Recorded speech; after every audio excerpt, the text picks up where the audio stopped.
बिस्मिल्लाहिर्रहमानिर्रहीम। माइसेल्फ मोहम्मद रिजवान। तो चलिए स्टार्ट करते हैं। आज हम रेस्पिरेटरी पैथोलॉजी जिसमें तो टू टाइप्स होती है, ऑब्स्ट्रक्टिव लंग डिजीज और रिस्ट्रिक्टिव लंग डिजीज। ये आपने बेसिक्स में पहले मैंने रेस्पिरेटरी फिजियो में पढ़ा दिया था, तो आज हम ओवरव्यू करते जाएंगे। ठीक है, इसमें आपका रेजुअल वॉल्यूम फोर्स बस जी T L C total lung capacity ये आपकी एफ आर सी जी इंक्रीज़ होता है। ठीक है, और इसमें आपका फोर्स वाइटल कैपेसिटी और एफ ई वन की जो रेशियो होती है ये आपकी डिक्रीज़ होती है। ये आपकी लेस देन 1 होती है, लेस देन 80 होती है, लेस देन 0.8% होती है। ठीक है, तो ये आपका ऑब्स्ट्रक्टिव लंग डिजीज में होता है। ठीक है, इसमें आपका सब कुछ ये टोटल लंग कैपेसिटी आपकी डिक्रीज़ होगी, लेकिन इसमें जो एफ ई वन और एफ वी सी जो रेशियो है, ठीक है, वो आपकी इंक्रीज होगी। ठीक है, ये आपकी इनकम मोर देन 1 होगी और मोर देन 80% होगी, मोर देन 0.8% होगी। ठीक है, ओ एल डी, अगर ओ एल डी की आप क्लासिफिकेशन करें तो आगे आपका ओ एल डी में आपको साइनोसिस आएगा, ब्लू ब्लोटर्स आएंगे, ऊपर ये वाली आपकी वैल्यूज आएंगी। ठीक है, ब्लू ब्लोटर होगा, 2G स्मोकिंग होगी इसमें, और आप स्किप भी कर सकते हो। ठीक है, 2G स्मोकिंग के बाद आपने इसमें आपकी पहले डिजीज में आपको बता देता हूँ। इसमें आपकी क्रोनिक ब्रोंकाइटिस आता है, ठीक है, एम्फाइसीमा आता है, एज़मा आता है और ब्रोंकिक्टाइसिस आता है। ठीक है, तो और जो आपका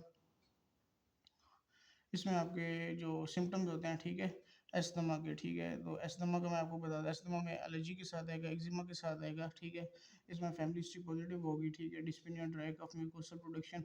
इसमें एडिशनली जो पिकिंग पॉइंट्स होते हैं ना, वो ये वाले हैं। स्पाइरल शीट म्यूकस आएगा, इजनोफिल आएंगे, चारकोल लेडन सेल्स आएंगे और मैक्रोफेज आएंगे। ठीक है, अगर ये चीज़ें आती है तो आपको ये पक्का डायग्नोस एस्थमा का है। मैं आपको डायग्नोस्टिक पिकिंग पॉइंट्स बता रहा हूँ। ठीक है, और आपका जो होता है, ठीक है, और ब्रोंकिक्टाइसिस का जो आपका पिकिंग पॉइंट्स हैं उसमें आपके ये सारे सिम्टम्स आएंगे। डिस्पिनिया होगा, प्रोडक्टिव कफ होगी, सिस्टिक फाइब्रोसिस ब्रोंकिक्टाइसिस में होता है। ठीक है, ये आपकी एसोसिएशन होती है। म्यूकोसल प्रोडक्शन होगी, फाउल स्मेलिंग होगी, स्पिटिंग।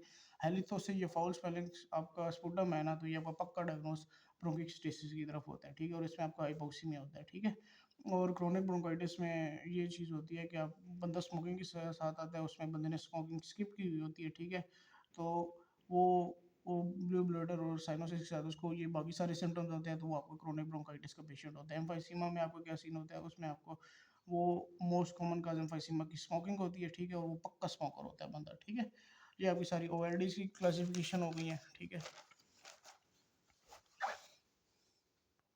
और एक और बात नोट कर लें, एम्फाइसीमा में आपकी यहाँ पे तो नहीं लिखी। एम्फाइसीमा में आपके जो होते हैं ना, आपके एल्वेओलार प्लूरा रप्चर हो जाते हैं और इसमें अल्फा 1 ट्राइप्सिन्स की डिफिशियंसी होती है, और एक्सरे में आपको जो होता है वाइट डायफ्रामा वो मिलता है। ठीक है, तो ये आपके एम्फाइसीमा के डिफरेंशिएटेड पॉइंट है, और इसमें आपकी आगे सब टाइप्स होती है, पैन एस्पिना और एम्फाइसीमा, वो हम नेक्स्ट आगे करेंगे। ठीक है, तो आगे आ गया रिस्ट्रिक्टिव लंग डिजीज।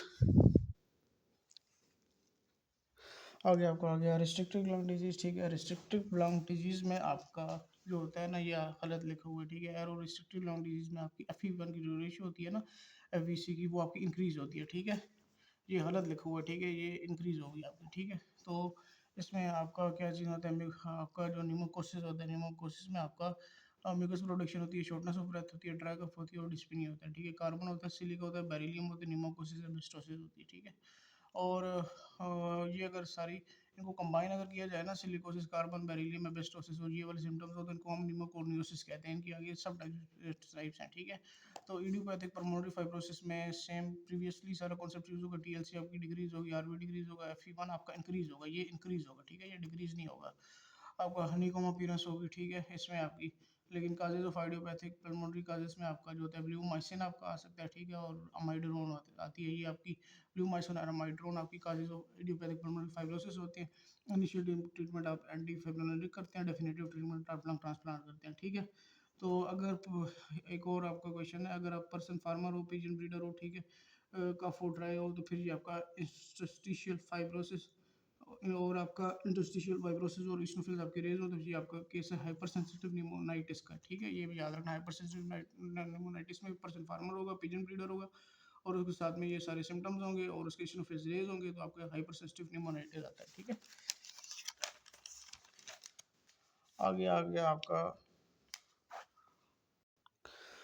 आपका आगे सर्कोडाइसिस। साइकोडाइसिस में आपका क्या होता है, नॉन कैजिएटिंग ग्रैनुलोमा फॉर्मेशन होती है। ठीक है, बाइलेटरल हाइलर लिम्फेडिनोपैथी होती है, टी4 सेल रिस्पांस होता है, स्टेरॉइड बॉडीज होती है, लोफ्रेन सिंड्रोम की एसोसिएशन होती है, म्यूकस प्रोडक्शन होता है, और ट्रीटमेंट में आप इम्यूनोसप्रेशन की उसको स्टेरॉइड देते हैं। ठीक है, और इसमें आपको हार्टफेल्ड सिंड्रोम भी हो सकता है। ठीक है, तो ट्रीटमेंट में स्टेरॉइड इम्यूनोसप्रेशन देखिए, कोल वर्कर और कार्बन निमोकोनियोसिस में कार्बन कोल वर्कर होगा। ठीक है, कार्बन इंडस्ट्री होगी, ठीक है, लंग्स उसके ब्लैक होंगे, ठीक है, साथ में कप्लान सिंड्रोम हो सकता है, कप्लान फ्लोट में इंटरफ्रेंजियल जॉइंट्स का इशू होगा, रोमेटॉइड आर्थराइटिस प्लस ऑस्टियोआर्थराइटिस होगा, ठीक है, अगर जॉइंट इन्वॉल्व हो गए तो फिर इसको कप्लान कहेंगे, ठीक है, विद लंग्स इशू, किसी कार्बन की जगह पे अगर वो काम करते हैं, ठीक है।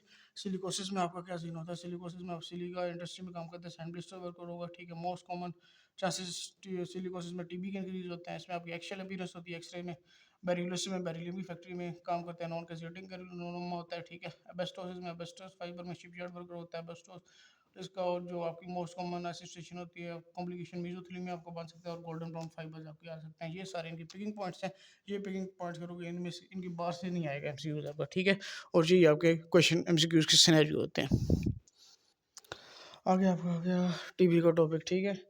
तो टीबी में आप याद रखो जो चाइल्ड है ना, चिल्ड्रन में आपका जो टेस्ट होगा वो स्टूल होगा, अडल्ट्स में आप टीबी स्पूटम में चेक करोगे, ठीक है। इनमें सिम्टम्स ये होते हैं, वेट लॉस, कॉफी मोटाइसिस, कैसिडिंग ग्रेनुलोमा होता है, ठीक है। गोन फोकाई और गोन कॉम्प्लेक्स होता है, गोन फोकाई कॉम्प्लेक्स में ये फर्क होता है, गोन कॉम्प्लेक्स होता है वो टीबी आपकी जो अगर लिम्फ नोड में मेटास्टाइज कर जाए तो वो आपको गोन कॉम्प्लेक्स बन जाता है, गोन फोकाई में से कैल्सिफिकेशन ऑफ फाइब्रोसिस होती है, ठीक है। तो प्राइमरी टीबी में आपका लो लोब इन्वॉल्व होता है, शॉर्ट ड्यूरेशन होती है, गोन कॉम्प्लेक्स होता है, यंग पेशेंट वेट लॉस होता है, कैल्सिडिक ग्रैनुलोमा फाइब्रोसिस कैल्सिफिकेशन होता है। सेकेंडरी टीबी में एस्पेशली लॉन्ग ड्यूरेशन की वजह से टीबी हो सकती है, सिम्टम्स माइकोबैक्टीरियम ट्यूबरकुलोसिस होता है, ठीक है। और अगर सिम्टम जो सेकेंडरी टीबी होती है ये किसी बीमारी की वजह से होती है, लेटेंट टीबी में सिम्टम्स नहीं होते, ठीक है, लेकिन माइकोबैक्टीरियम ट्यूबरकुलोसिस की ग्रोथ हो रही होती है, इसको हम लेटेंट टीबी बोलते हैं, जिसका ट्रीटमेंट है कंजर्वेटिव ग्रोथ, ठीक है।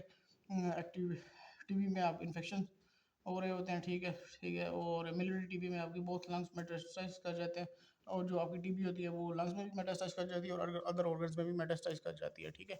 आगे अब आ गया पोर्ट डिजीज, ठीक है। पोर्ट डिजीज में क्या चीज़ होती है, ठीक है, ये आपका वर्टिब्रा अगर इन्वॉल्व हो जाए तो उसमें पोर्ट डिजीज होती है, टीबी में हाइपर सेंसिटिविटी रिएक्शंस पे होते हैं, ठीक है।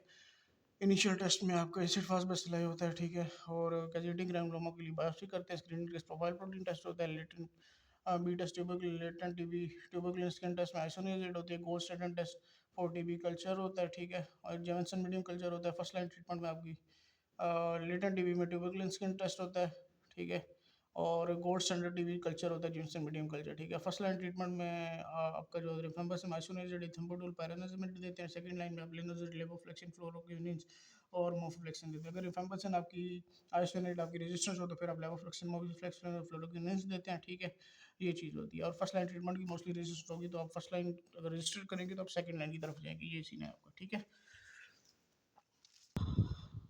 आगे आपका आ गया निमोथोरैक्स, ठीक है, इसमें आपका क्या चीज़ होता है, निमोथोरैक्स में आपके जो लंग्स कोलैप्स कर जाते हैं, सिंपली लंग कोलैप्स को निमोथोरैक्स कहते हैं। इसमें आपको हाइपररेजोनेंस होती है, डिमिनिश्ड ब्रेथ साउंड होते हैं, air accumulation in the cavity होती है, टेक्टाइल फर्मेंट्स होती हैं, ट्रॉमा की हिस्ट्री होती है। प्राइमरी में क्या आपकी बेगिंग पॉइंट्स होगी, निमोथोरैक्स को टाल थिन यंग स्मोकिंग होगा और उसको ट्रॉमा होगा, लंग्स कोलैप्स कर जाएंगे। सेकेंडरी में आपकी गन शॉट रिप फ्रैक्चर होगा, ये सीन होगा।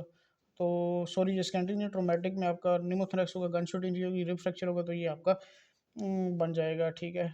ट्रोमेटिक निमोथोरैक्स होगा, उसकी वजह से अगर लंग्स कोलैप्स करते हैं। सेकेंडरी निमोथोरैक्स में बारो ट्रॉमा होगा, इन्फेक्शन होगा, कोई डिजीज की वजह से अगर होता है तो उसको हम सेकेंडरी निमोथोरैक्स कहते हैं। टेंशन निमोथोरैक्स में एयर एंटर होगा, ठीक है, बट एयर आउट नहीं होगी, ठीक है। इसमें आपका वीनस रिटर्न कम होगा, हार्ट रेट और cardiac output, heart rate increase होगा, कार्डियक आउटपुट आपका डिक्रीज होगा, ठीक है। अंदर थोरेसिक प्रेशर आपका हाई होगा, trachea diverted to other side होगा, ठीक है, ऑब्स्ट्रक्टिव शॉक होगा, ठीक है। और इसमें हम ट्रीटमेंट में आप नीडल डिकम्प्रेशन करेंगे, सेकंड इंटरकोस्टल स्कैपुलर स्पेस में चेस्ट ट्यूब इंसर्शन होगी, ठीक है, ये सीन है। आगे आगे इसमें नमूनिया आ गया, नमूनिया में इन्फेक्शन ऑफ लंग पैरेनकाइम होगा, येलो ग्रीन रस्टी निमोनिया। आगे ये आपके 4 टाइप्स हैं आपकी निमोथोरैक्स, आगे निमोनिया, ठीक है, निमोनिया का कर लेते हैं।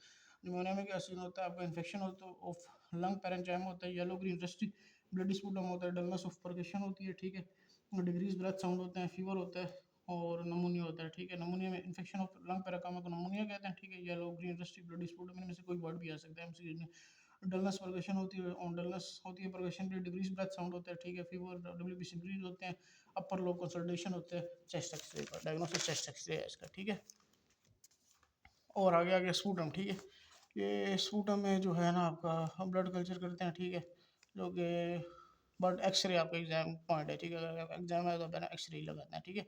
लोबर नमोनिया में लो कंसल्टेशन जो होती है वो लो में होती है। एस्पायरेशन नमोनिया में थ्रू एक्सप्रेस बैक्टीरिया फ्यूजोबैक्टीरियम की वजह से जो होती है उसको हम एक्सपायरेटरी नमोनिया कहते हैं, ठीक है। ये अगर कोई और पार्टिकल्स की वजह से हो तो ब्रोंकोनमोनिया में कंसल्टेशन जो होती है वो ब्रोंकस में होती है बोथ साइड्स पे। इंटरस्टिशियल नमोनिया में आपको लो ग्रेड फीवर होता है, माइल्ड अपर रिस्पिरेटरी सिम्टम्स होते हैं, लेकिन जो नॉर्मल नमोनिया से सब कुछ अपोजिट होता है, लेकिन आपको जो उसमें सिम्टम्स हाई होते हैं, इसमें सिम्टम्स लो होते हैं, ठीक है। ये फ़र्क है इंटरस्टिशियल नमोनिया में। और लोबर नमोनिया में मोस्ट कॉमन जो आपका बैक्टीरिया इन्वॉल्व है वो स्ट्रेप्टोकोकस नमोनिया। इंटरस्टिशियल नमोनिया में मोस्ट कॉमन एटिपिकल में आपका माइकोप्लाज्मा नमोनिया इन्वॉल्व है। Second most common chlamydia pneumonitis involve है। और इन्फेक्ट्स में आपका रेस्पिरेटरी सिंशियल वायरस आपका इन्वॉल्व है, ठीक है। ये हो गए। और ब्रोंको नमोनिया में आपका स्टेफाइलोकोकस और ये मोस्ट कॉमन इन्वॉल्व है। Second most common Haemophilus influenza involve है। और अगर नर्सिंग होम है, ठीक है, करंट जैली स्पूटम आ रहा है, एब्सेस हिस्ट्री है, अल्कोहलिक पेशेंट है, तो फिर आपका क्लेब्सिella नमोनिया होगा। सिस्टिक फाइब्रोसिस में आपके पेशेंट में आपका स्यूडोमोनास aeruginosa होता है। मोरक्सेला कैटरलिस आपका सीओपीडी के पेशेंट में होता है। ब्रोंकोनमोनिया अगर है तो इम्यूनो कॉम्प्रोमाइज पेशेंट है, वाटरी स्पूटम है, ठीक है, सिल्वर स्टेन है, तो फिर आपका लिगोनेला लियोनेला फिनोफिलिया होगा, ठीक है। ये आपका बैक्टीरिया होगा। एटिपिकल नमूने में इंटरस्टिशियल इम्यूनो कॉम्प्रोमाइज है, तो फिर आप कीमोथेरेपी भी साथ आप कर रहे हो। एटिपिकल नमूनिया इंटरस्टिशियल नमूनिया में तो फिर उसका जो होगा साइटोमेगालो वायरस होगा, ठीक है। इफ़ ये कंडीशंस हैं, अगर इम्यूनो कॉम्प्रोमाइज भी है, कीमोथेरेपी भी है, एटिपिकल नमूनिया, तो फिर साइटोमेगालो वायरस होगा, ठीक है। ये इधर जो आपका एटिपिकल है ना, इंटरस्टिशियल अमोनिया, ठीक है, इसके साथ आपका कीमोथेरेपी नहीं चल रही, उसमें माइकोप्लाज्मा का कीमोथेरेपी आपकी चल रही है, तो फिर साइटोमेगालो वायरस है, ठीक है। ये अपने डिफरेंस याद रखना है। Next organism immuno compromise patient में जो होता है वो स्टेफिलोकोकस ऑरियस होता है। अगर इससे नेक्स्ट आप करें इन्फेक्शन इस के अलोंग, तो फिर वो हीमो इन्फ्लुएंजा वायरस होता है, ठीक है। कैटल प्लेसेंटा में आपका कोरेक्सियल अब्रोनिटी होता है, ठीक है। ये आपके आगे आपके आ गए लंग कैंसर, ठीक है। Lung cancer most common in mortality है, ठीक है। और ये आपका स्मोकिंग में होता है, और स्मोकिंग में स्मोकर्स में जो आपकी सिगरेट्स होती है उसमें पॉलीसाइक्लिक एरोमेट हाइड्रोक्सिलेज आपका मिलता है, ठीक है। ये आपका सिगरेट का पार्टिकल होता है जो आपकी यूरेनियम में पाया जाता है, जिसको आप स्मोक करते हो, ठीक है। और ये आपको जो होता है लंग कैंसर रेडोनाबेस्टोस की वजह से भी हो सकता है। Cough hemoptysis dyspnoea, weight loss, coin lesion, solitary nodules, ठीक है। ये पोस्ट ऑब्स्ट्रक्टिव नमोनिया, ये आपके डायग्नोस्टिक पॉइंट है। पोस्ट ऑब्स्ट्रक्टिव नमोनिया भी लंग की काज हो सकता है, ठीक है। और डायग्नोस्टिक पॉइंट इसकी बायोप्सी है। स्मॉल सेल कार्सिनोमा आपका 15% होता है। पॉसिबिलिटी में कीमोथेरेपी रेडिएशन इसका ट्रीटमेंट है। Most common non small cell carcinoma होता है, 85% होता है। सर्जरी करते हैं, लोबेक्टोमी करते हैं सेंट्रल पेरिफेरल पर। एक्सटर्नल रेडिएशन करते हैं, वो क्या होती है, वो आउटसाइड द बॉडी करते हैं। कीमोथेरेपी होती है इंटरनल रेडिएशन, इनसाइड चीर फाड़ कर उसके अंदर ऑर्गन्स में हम लोग रेडिएशन डालते हैं ताकि ये ट्रीट हो जाए, ठीक है। तो ये आपका नॉन स्मॉल सेल कार्सिनोमा का ट्रीटमेंट है। ये आपका नॉन स्मॉल सेल कार्सिनोमा का ट्रीटमेंट नहीं है, ये सॉरी आपका स्मॉल सेल कार्सिनोमा का ट्रीटमेंट है। नॉन स्मॉल सेल कार्सिनोमा का सर्जरी लोबेक्टोमी ट्रीटमेंट है, ठीक है, ये याद रखना बात। और आगे आपका आ गया है, ठीक है। अगर लंबा-डिटन सिंड्रोम और मार्कन सिंड्रोम की जो एसोसिएशन है, एसीटीएच और एडीएच भी इन्वॉल्व है, तो ये आपका स्मॉल सेल कार्सिनोमा है, ठीक है। एडिनो कार्सिनोमा में नमूनिया लाइक कंसल्टेशन होती है। पेरिफेरल में स्क्वेमस सेल कार्सिनोमा में केराटिन पीरियड होते हैं। और सेंट्रल इसकी लोकेशन होती है। कार्सिनोइड ट्यूमर्स में पॉलिप लाइक मैस होता है। लो मैलिग्नेंसी होती है। सेंट्रल और पेरिफेरल इसकी लोकेशन होती है। और मल्टीपल कैनन लाइक नोड्यूल्स होते हैं जो कि मेटास्टाइज टू लंग्स करते हैं, ठीक है। अब अगर जिसमें सोडियम डिक्रीज हो, क्रोमोग्रेनिन पॉजिटिव हो, तो ये आपका स्मॉल सेल कार्सिनोमा का ट्रीटमेंट है, ठीक है। स्मोकिंग को कैल्शियम इंक्रीज हो, इसमें कैरेटिन पीरियड में होंगे, और आपका ये स्क्वेमस सेल कार्सिनोमा का डायग्नोस है, ठीक है। Most common lung cancers in males squamous. Most common जो आपका फीमेल्स है, ठीक है, वो एडिनो कार्सिनोमा है। Most common non smoker male adenocarcinoma, ठीक है। ये आपने एमसीक्यू पॉइंट्स याद रखने हैं। आगे आपके पैथोलॉजी के टॉपिक्स आ गए हैं। पल्मोनरी एम्बोलाई, ठीक है। पल्मोनरी एम्बोलाई में आपकी जो पल्मोनरी आर्टरी में थ्रोम्बस बन जाता है, आपकी ऑब्स्ट्रक्शन काज करती है, ठीक है, पल्मोनरी आर्टरी, ठीक है। और इसमें आपको प्लेलेटिक चेस्ट पेन होता है, हाइपोक्सिमिया होता है, रेस्पिरेटरी एल्कोलोसिस होता है, सडन डिस्पनिया होता है, शॉर्ट ड्यूरेशन टैकीकार्डिया, टैकीपनिया। और इसमें आपका मेन जो डायग्नोस्टिक पॉइंट है S1Q3T3 अबनॉर्मलिटी होती है, ठीक है। बेस्ट टेस्ट आपका सिटी पल्मोनरी होता है, ठीक है। एंजियोग्राफी इसमें होती है, ठीक है। लाइंस ऑफ ज़ेन आपको इसमें मिलती हैं। Treatment anticoagulation heparin. अगर इफ कॉन्ट्राइंडिकेशन हेपरिन है, तो फिर आप आईवी इंफीरियर वेना कवा फिल्ट्रेशन करते हैं। लॉन्ग कॉन्ट्रैक्शन में आपका फैट एम्बोलाई बनता है। सेंडिंग डाइवर्सिक सिकनेस में आपको एयर एम्बोलाई बनता है। Pregnancy due to labour uterine trauma में आपको एमनाइटिक एम्बोलाई बनता है। Before pregnant plus long fracture more than 16 to 18 hours हो, तो ये आपका फैट एम्बोलाई बनता है, ठीक है। आगे आपका आ गया है मीजोथेलिया, ठीक है। मीजोथेलिया में आपका जो होता है ना, इसमें आपका कोई एयर नहीं होती, कोई फ्लूइड नहीं होता, और ये आपके प्लूरल जो होते हैं वो डैमेज हो जाते हैं ड्यू टू हेमरेज से, ठीक है। प्लूरल डिफिशिएंट में कैविटीज में फ्लूइड होता है, पेनकोस्टियल में सुपीरियर सर्कस ट्यूमर भी रहते हैं, लंग्स एपेक्स का ट्यूमर होता है, इसमें फ्लूइड नहीं होता, नो प्लूरल एफिशिएंट होती है, pneumothorax air in the plural space, lungs collapse हो जाते हैं, ठीक है। प्लूरल एफिशिएंट में आपकी लंग कफ होती है, ठीक है। और म्यूकस प्रोडक्शन होती है, हेमोप्टाइसिस होती है, कैविटी होती है, और स्टडी डेलोपिरस होती है, और स्टोनी डेलोपिरस भी होती है प्लूरल एफिशिएंट में, ठीक है। और इसका जो प्लूरल एफिशिएंट का ट्रीटमेंट है, थोरैकोसेंटेसिस है, लेफ्ट 5 to 7 इंटरकोस्टल स्पेस होता है, और 8 टू आईसीएस में आप नीडल करते हैं, ठीक है। और एक्सुडेट और ट्रांसएक्सुडेट भी इसका फ्लूइड होता है। ये आपका एक्सुडेट में क्या फ़र्क होता है, ये आपका ट्रोमा इन्फेक्शन फ्लूइड हो, क्लाउडी प्रोटीन हो, ठीक है। और ट्रांस एक्सुडेट में सिरोसिस होता है, ऑनकोटिक प्रेशर इंक्रीज होता है, एच बी होता है, क्लियर प्रोटीन आपकी इसमें शो नहीं होती, ठीक है। प्रोटीन आपकी डिक्रीज होती है, एक्सुडेट में प्रोटीन इंक्रीज होती है, ट्रांस एक्सुडेट में प्रोटीन डिक्रीज होती है, ठीक है। ये आपने याद रखना है, ठीक है।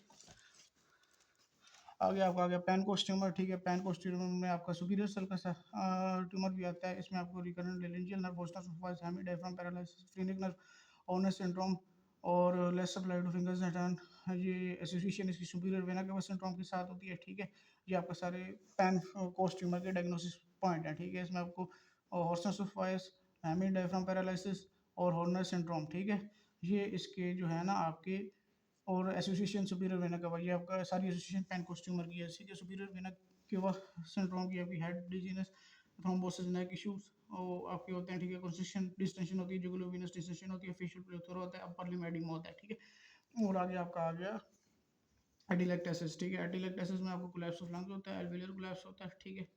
और इसमें एल्वियुलर कोलैप्स होता है, ठीक है। और ऑब्स्ट्रक्शन ऑफ एयर भी होती है, वी और क्यू इज इक्वल टू 0 होता है। कंप्लायंस आपकी जो होती है कंप्रेसिव होती है, और कंप्लायंस आपकी इसमें जो होती है एटिलेक्टेसिस में वो आपकी बढ़ जाती है, ठीक है। और जो कंप्रेसिव ट्रॉमा होता है और इन्फेक्शन की वजह से भी हो सकता है, ठीक है। और हाँ जी, आपकी पैथोलॉजी कंप्लीट हो गई है, ठीक है। अब हम स्टार्ट करते हैं, ठीक है। कि ये आपका जो है फार्मा, ठीक है। फार्मा में H1 ब्लॉकर आपकी सीडेटेड होती हैं, ये आप ड्रग टाइवर्स में नहीं दे सकते, ठीक है। ये प्रेग्नेंट वुमेन, एलर्जिक और मोशन सिकनेस के पेशेंट में आप देते हैं, ठीक है। और इनके एंड पर INC8 आता है, ठीक है। जैसे डाइमेन हाइड्रेट डाइहाइड्रोफेन, सेकंड जनरेशन आप जो H1 ब्लॉकर होती है, ये एडाइन ओक्लाइन आता है, लोराडिन वगैरह, ये फेनोफेक्सोफेनाडाइन वगैरह, ये आप एलर्जी को डिक्रीज करते हैं। ये आप इसमें सिर्फ एलर्जी का ये होता है, ये आप ड्रग के पेशेंट को भी दे सकते हैं। डेक्स्ट्रोमिथोर्फेन आपकी ओपियोइड्स होता है, इसका एंटीडोट नेक्सोलोइन होता है, और ये एंटीटोसव है।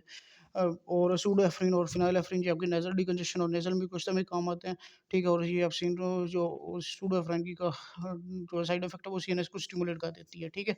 और पल्मोनरी हाइपरटेंशन ड्रग्स जो हैं, ठीक है, ये आपकी PD5 इनहिबिटर्स, ये sildenafil drug of choice for erectile dysfunction है, और इसमें कॉन्ट्राइंडिकेशन नाइट्रेट्स हैं क्योंकि ये हाइपोटेंशन करवा देते हैं।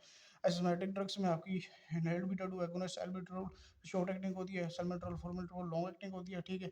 और drug of choice for the जो होती है वो आपकी एक्यूट अस्थमा के लिए एल्बेंट्रोल है, क्रोनिक अस्थमा के लिए इनहेल ग्लूकोकॉर्टिकोइड, फ्लूकोर्टिसोन और बूटिसमाइड है, ठीक है। और आपके जो इनहेल ग्लूकोकॉर्टिकोइड है, ये आपकी वही क्रोनिक अस्थमा की ड्रग ऑफ चॉइस है, फ्लूकोर्टिसोन और बूटिसमाइड। मस्कुलिनिक एंटागोनिस्ट आपकी drug of choice for the COPD होती है, टाइट्रोपेट्रियम, ठीक है। टाइट्रोपेट्रियम आपकी लॉन्ग एक्टिंग है, आइपरपेट्रियम आपकी शॉर्ट एक्टिंग है, ठीक है। एंटीलुग्राइन आपकी मोटोलुकास्ट, सफरीलुकास्ट होती है, ठीक है। और ये आपकी drug of choice for aspirin और एक्सरसाइज इंड्यूस अस्थमा के काम आते हैं। एंटी-आईजी मोनोक्लोनल एंटी थेरेपी जो होती है वो ओमेलूज़ुमाब होती है, मिथाइल सैंथाइन थियोफाइलिन होते हैं, ये आपके ब्रोंकोडायलेटर्स होते हैं, PDE4 इनहिबिटर्स आपके जो होते हैं ये एक्सर्बेशन को रिड्यूस करते हैं, और रोफिलिजुमाब वगैरह। और आपकी जो अगर आपको एक्यूट अस्थमा है और ठीक है साथ में मास्टल का भी इशू है, तो ड्रग ऑफ चॉइस क्रोमाइलिन होती है।